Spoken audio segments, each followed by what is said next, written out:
What's up, beautiful people? Welcome back to my YouTube channel. If you're new here, my name is Amaka, and if you're a returning subscriber, you're welcome back. So in today's video, I'll be doing a video on why you should always use a sweat block.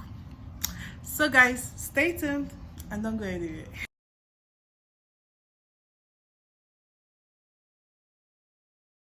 So guys, before I go on, I'll be telling us what a sweat block is.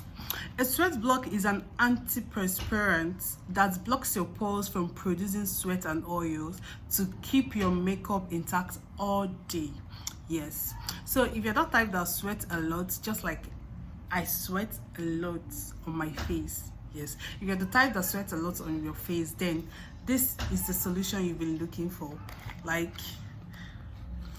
this right here is the solution to your problem.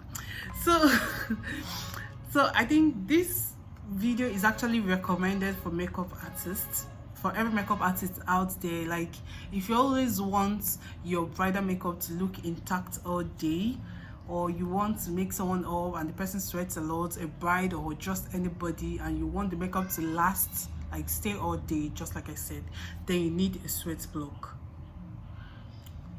You need a sweat block. You heard me. So guys, and there are actually a lot of tricks on how to use this to avoid getting a cakey finish. Like all it does is just to close your pores. And always remember that when you're using a sweat block, you shouldn't use a sweat block under your eyelid. It's very, very important. I keep ringing it as a bell on my makeup videos. You can go back and watch any of them. So you should always use this. If you're a makeup artist, if you sweat a lot, if you like doing makeup, even if the bride doesn't sweat a lot, or the person you're doing the makeup doesn't sweat a lot, but they sweat just a little, and you want the makeup to last all day, then you still need this. You just have to work on the quantity you're going to use on the person's face. You get, just let's say the person doesn't sweat on every other part of their faces, but they just sweat beside their nose or the forehead or hair, like close to their cheekbone. Then all you have to do is to use your cotton wool, damp a little, and apply it so in those places that you do sweat a lot. That's just how to do it. There is no much thing or no much story about it.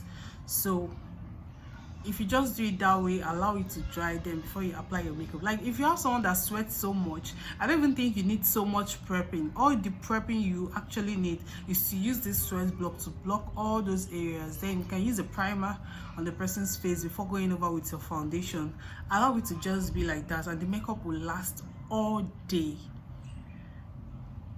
That's just all you need, and that's just the trick about this sweat block. So as a makeup artist, I think it's very necessary to always use a sweat block for your makeup, especially for a bridal makeup, so as to keep the makeup intact all day, especially when your bride is the type that sweats a lot, just like I've said, or has an oily skin.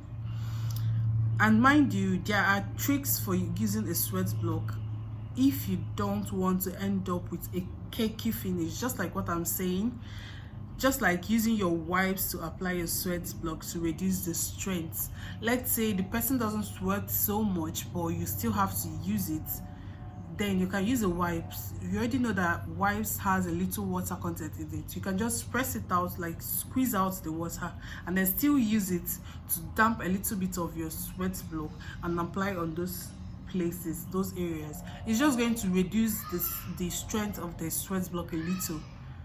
Then it's not going to be too tight on you, like squeeze your face all like that, and then it's not going to give you a cakey finish. But if the person sweats a lot, then my dear, that cakey finish doesn't matter. Like when I want to do my makeup and I want it to last all day, I use a normal cotton wool, like damp it all in and make sure it's dried.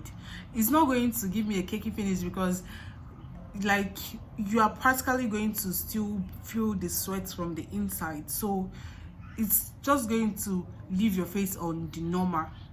You get, it's just going to leave your face on the normal. But if the person doesn't sweat a lot, then you need to use the wipes so that so that the strength of the sweat block will be reduced. So guys, that's all for today. You can check for the next shot on how to use your sweat block.